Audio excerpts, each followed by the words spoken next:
બધાના હાથ ઉપર. વોટ આપો, વોટ આપો. વંદે માતરમ. ન્યાય નિર્ણય પ્રક્રિયા પછી મતદાર યાદીમાંથી જેમના નામ હટાવી દેવામાં આવ્યા છે તેવા લોકો જેઓ હવે ટ્રિબ્યુનલમાં અપીલ કરવાનો પ્રયાસ કરી રહ્યા છે તેમની સરકારી કચેરીઓમાં લાગેલી આ લાંબી કતારો પર અમે રિપોર્ટિંગ કરી રહ્યા છીએ. હવે આમાંથી મોટાભાગના લોકો આગામી બંગાળની ચૂંટણીમાં જે 23મી કે 29મીએ છે તેમાં મત આપી શકશે નહીં. તે એટલા માટે કારણ કે સુપ્રીમ કોર્ટે કહ્યું છે કે તેઓ રાજ્યમાં મતદાર યાદીઓને અંતિમ સ્વરૂપ આપવાનો સમય વધારશે નહીં. જો કે એક વ્યક્તિ છે અને ધ્યાન રાખજો માત્ર એક જ વ્યક્તિ જે ખરેખર ટ્રિબ્યુનલમાંથી પોતાનું નામ મંજૂર કરાવીને મતદાર યાદીમાં પાછા આવવામાં સફળ રહ્યા છે. હવે તે વ્યક્તિ એક હાઈ પ્રોફાઇલ વ્યક્તિ છે. તે એવી કોઈ વ્યક્તિ નથી કે જેને આ સરકારી કચેરીઓમાં લાઈનોમાં ઊભા રહેવું પડે. તેઓ એક ઉમેદવાર છે. હકીકતમાં ફરક્કા વિધાનસભા મત વિસ્તારના કોંગ્રેસના ઉમેદવાર છે. તેમનું નામ મોતાબ શેખ છે અને તેઓ અહીં મારી સાથે છે. હું તેમને થોડા પ્રશ્નો પૂછવાનો છું. મોતાબાજી પહેલા તો એ જણાવો કે આ જે આખી પ્રક્રિયા થઈ તમારું નામ કેવી રીતે કપાયું, વોટર લિસ્ટમાંથી કેવી રીતે હટ્યું? એ તો હું નહીં જણાવી શકું. જેને સ્ક્રુટિની કરી એ જ જણાવી શકશે. અમારો જે ડોક્યુમેન્ટ જોયો, અમારો ટ્રિબ્યુનલમાં એપ્રુવ થયો, એ જ સેમ ડોક્યુમેન્ટ આપ્યો હતો. એટલે કેવી રીતે શું ચેક કર્યું એ તો મને ખબર નથી. તમને એ ખબર પડી કે શું મિસ્ટેક કરી જેને લઈને તમારું નામ? કોઈ મિસ્ટેક નહોતી. એમ શું ટ્રિબ્યુનલમાં જે પૂછવામાં આવ્યું એ પણ ન જણાવી શક્યો. ઠીક છે, તો એ જણાવો મોતાબજી પહેલા તમારું નામ સ્ટ્રાઇક ઓફ થયું, પછી તમે સુપ્રીમ કોર્ટ ગયા. સુપ્રીમ કોર્ટે એવો આદેશ આપ્યો કે ટ્રિબ્યુનલ તમારો કેસ સાંભળે. તમે સુપ્રીમ કોર્ટ કેમ ગયા, કયા ઈરાદાથી ગયા? જો અમારો હક છે, અમારા પૂરા ડોક્યુમેન્ટ છે, અમારે જવું જરૂરી હતું, અમારે જવું જ પડ્યું. પહેલા હાઈકોર્ટ ગયા, હાઈકોર્ટે આપી દીધું કે ના હાઈકોર્ટનો આ મામલો નથી. સુપ્રીમ કોર્ટ ગયા, સુપ્રીમ કોર્ટે પછી ટ્રિબ્યુનલને આપ્યો. ટ્રિબ્યુનલે પછી અમારા પૂરા ડોક્યુમેન્ટ જોયા, પછી લગભગ 151 પેજનું ડોક્યુમેન્ટ બન્યું હતું. 91 પેજીસનું ડોક્યુમેન્ટ હતું. ડોક્યુમેન્ટ મતલબ પૂરો કેસ મળીને સાથે ડોક્યુમેન્ટ અને આધાર જે આ રહે છે પૂરા 191 પેજીસ હતા. જ્યારે તમે ટ્રિબ્યુનલ ગયા તો ત્યાં શું પ્રોસેસ થઈ હતી? અમારા દર્શકો એ જાણવા માંગશે કારણ કે તમે પહેલા એવા વ્યક્તિ છો જેને ટ્રિબ્યુનલે ક્લિયર કર્યા છે. શું પ્રોસેસ હતી, કેટલો ટાઈમ લાગ્યો, કેવા પ્રકારના આર્ગ્યુમેન્ટ્સ હતા, થોડું ડિટેલમાં જણાવો. લગભગ 1 કલાક મતલબ પૂરા પેપર ચેક કર્યા. ચેક કર્યા પછી સૌથી મોટી વાત એ છે પૂરા મતલબ બંગાળના પબ્લિક માટે કે તેમાં આધાર કાર્ડને માન્યતા આપી છે. જુઓ સેકન્ડ પેજમાં તેમાં લખેલું છે કે આધાર કાર્ડને માન્યતા આપી છે, એટલે અમે પણ આમાં ખુશ છીએ. અમારું તો મતલબ યાદીમાં નામ ચેર્યું, પણ પબ્લિકનો પણ આમાં ઘણો મોટો ફાયદો છે. જ્યારે કે આદું થઈ ગયું છે અને તમે તમારું નોમિનેશન પણ ફાઇલ કરી દીધું હશે, તમે આખી પ્રક્રિયા વિશે શું વિચારો છો? તમે જુઓ, તમે એક ઇન્ફ્લુએન્શિયલ માણસ છો, તમે પોલિટિશિયન છો, તમે કદાચ કોન્ટ્રાક્ટર પણ છો, તમે સુપ્રીમ કોર્ટ જઈ શક્યા. તે પછી ટ્રિબ્યુનલ એ તમારો કેસ સાંભળ્યો. આ જે તમારી પાછળ લોકો છે એ લોકો કદાચ અત્યારે આટલી જલ્દી આ પ્રક્રિયા નહીં કરી શકે. તમે આના વિશે શું વિચારો છો? અમે લોકો આનો પ્રયત્ન કરીએ છીએ, જેટલું જલ્દી 4-5 મતલબ એવી બનાવી છે ટીમ, જેટલી હેલ્પ કરવાનો પ્રયત્ન છે, અમે લોકો પ્રયત્ન કરીશું. તમે આ આખી પ્રક્રિયા કરી છે, આખો પ્રોસેસ તમે કર્યો છે. તમારા હિસાબે આ કેટલું સહેલું કે કેટલું મુશ્કેલ છે કોઈના માટે પ્રૂવ કરવું કે તે વોટર છે કે પછી તેમની આઈડેન્ટિટી સાચી છે?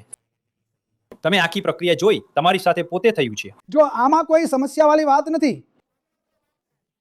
સૌથી મોટી વાત એ છે કે જે ચેક કરે છે ને, જે સ્ક્રુટિની કરે છે, તેમાં તેની ઈચ્છા શું છે, તે ઈચ્છા ઉપર ડિમાન્ડ છે. એટલે વોટર કાર્ડ, આધાર કાર્ડ, રેશન કાર્ડ જે માન્યતા છે તે તો બધાની પાસે છે, તેમ છતાં પણ પછી સ્ક્રુટિનીમાં ફેલ કરી રહ્યા છે. આવું તમે મનસાની વાત કેમ કરી રહ્યા છો? મતલબ તમે કહી રહ્યા છો કે જે સ્ક્રુટિની કરે છે તેની મનસા ઉપર છે. આવું કેમ કહી રહ્યા છો? જેમ કે અમારું જ જોઈ લો તમે, અમારા પૂરા ડોક્યુમેન્ટ હોવા છતાં પણ અમારું ડિલીટમાં નામ આપી દીધું. સેમ બીજી પબ્લિકનું પણ આવું જ છે. તમે એમના દીકરા છો, તમારું નામ શું છે? બૈતુલ શેખ. જી, તમે થોડું વધુ ડિટેલમાં જણાવો કે કઈ રીતે આ જે ટ્રાઇબ્યુનલની પ્રોસેસ છે કેવી રીતે થઈ? જો પહેલા તો એસઆઈ માટે અમે લોકો બધા ડોક્યુમેન્ટ જે હતા તે આપ્યા હતા. તેમાંથી જે સૌથી મુખ્ય હતું 11 ડોક્યુમેન્ટમાંથી એક તે હતું પાસપોર્ટ. તો પપ્પાનો પાસપોર્ટ અમે લોકોએ આપ્યો હતો, તેમ છતાં તે એજ્યુડિકેશનમાં આપ્યો. એજ્યુડિકેશન પછી અમે લોકો ત્યાં BLO ઓફિસમાં ગયા, ત્યાં ફરીથી ડોક્યુમેન્ટ જમા કરાવ્યા. જે તે લોકો બોલ્યા બધા ડોક્યુમેન્ટ્સ આપ્યા. પછી જે સપ્લિમેન્ટરી લિસ્ટ આવી જે એલિજિબલ ઓર નોટ એલિજિબલ હતી, તે સાંજે 28 તારીખે 28 માર્ચે બસ કેન્ડિડેટ અનાઉન્સ થવાના થોડા સમય પહેલા પપ્પાનું નામ ત્યાંથી ડિલીટ થઈ ગયું. તો પછી અમે લોકો તો ખૂબ પરેશાન થઈ ગયા કે બધા ડોક્યુમેન્ટ જ્યારે સાચા છે તો તેઓ આમ કેવી રીતે મતલબ કરી શકે છે? એકવાર ભૂલ થઈ શકે છે, 2 વાર કેવી રીતે ભૂલ થઈ શકે છે? કેવા પ્રકારની ભૂલ? શું મિસ્ટેક હતી? મિસ્ટેક મતલબ નેમ મોતફિર હતું અને જે હમણાં રિસન્ટ નેમ છે તે મોતાબ શેખ છે, તો તેનું એફિડેવિટ અમારી પાસે છે. તે પછી પાસપોર્ટ વગેરે, મારા સ્કૂલના ડોક્યુમેન્ટ છે, મારા ભાઈના સ્કૂલના ડોક્યુમેન્ટ છે, બર્થ સર્ટિફિકેટ હોય, કંઈ પણ હોય, બધામાં પપ્પાનું નામ સાચું છે. એવું જ છે. ઠીક છે. તો પછી સુપ્રીમ કોર્ટમાં ગયા પછી હિયરિંગ થયું. હિયરિંગમાં તે લોકોએ અલાઉ કર્યું કે ઠીક છે, અમે લોકો ટ્રિબ્યુનલ કેસ પર જઈને અમે લોકો આ કરીશું. તે પછી મને બોલાવવામાં આવ્યો, પપ્પાને પણ બોલાવવામાં આવ્યા. પછી વાત કરી કે આમ તમારા બધા ડોક્યુમેન્ટ્સ તો સાચા છે, આના બેસિસ પર અમે લોકો તમારી ઓર્ડર શીટ આ કરી રહ્યા છીએ. તમે તમારા પોતાના પિતાજીને આ રીતે જોયા, તમે આ પ્રક્રિયાને શું માનો છો? તમારા હિસાબે જે લોકો જેમની તમે નીચે મદદ કરી રહ્યા છો, આ કરાવવું કેટલું સહેલું કે મુશ્કેલ છે? એ ખૂબ મુશ્કેલ છે. તમે આ જોઈ શકો છો, આ લોકો સવારથી આવે છે. ઠીક છે, મતલબ એક દિવસમાં 100, 200, 250 જણ પણ આવે છે.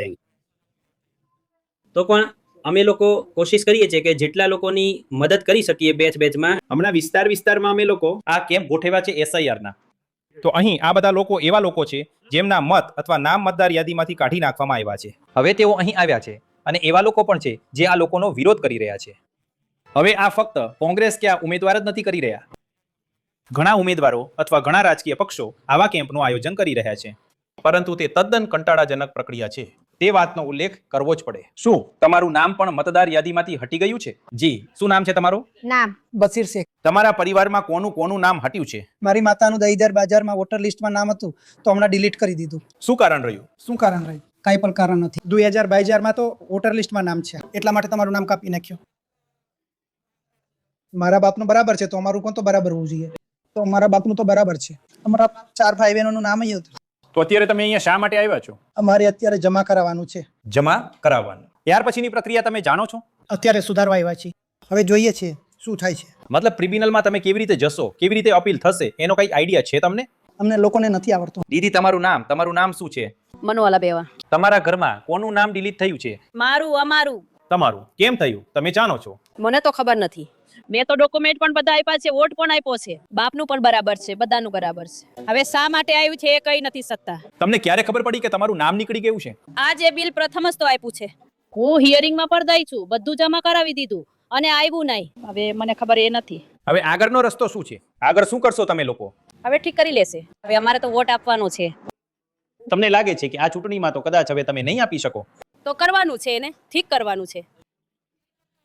તો મને લાગે છે કે તમે આ વિસ્તારમાં જેટલું વધુ ફરશો, તમને એવા લોકોની આવી વાર્તાઓ બધે જોવા મળશે જેઓ મતદાર યાદીમાં પોતાનું નામ નોંધાવી શક્યા નથી. એવા લોકોની જેમને આ સમગ્ર પ્રક્રિયામાંથી પસાર થવું પડી રહ્યું છે. જેમ મેં કહ્યું, મિસ્ટર શેખ કોંગ્રેસના ઉમેદવાર છે. તેઓ એક બિઝનેસમેન છે. તેઓ છેક સુપ્રીમ કોર્ટ સુધી જવામાં સફળ થયા, પણ જેમ તેમના દીકરા અને તેઓ કહે છે, તેઓ બીજાઓને પણ મદદ કરી રહ્યા છે. પણ આ લોકો માટે કદાચ તે વધુ મુશ્કેલ કામ છે, કારણ કે તેમણે પહેલા આ ફોર્મ ભરવા પડે છે, સરકારી કચેરીઓમાં જવું પડે છે, લાઇનમાં ઊભા રહેવું પડે છે અને શું થવાનું છે તે સમજવાનો પ્રયાસ કરવો પડે છે. કોઈને ખબર નથી કે તે ક્યારે થશે. એ પણ એક પરિબળ છે.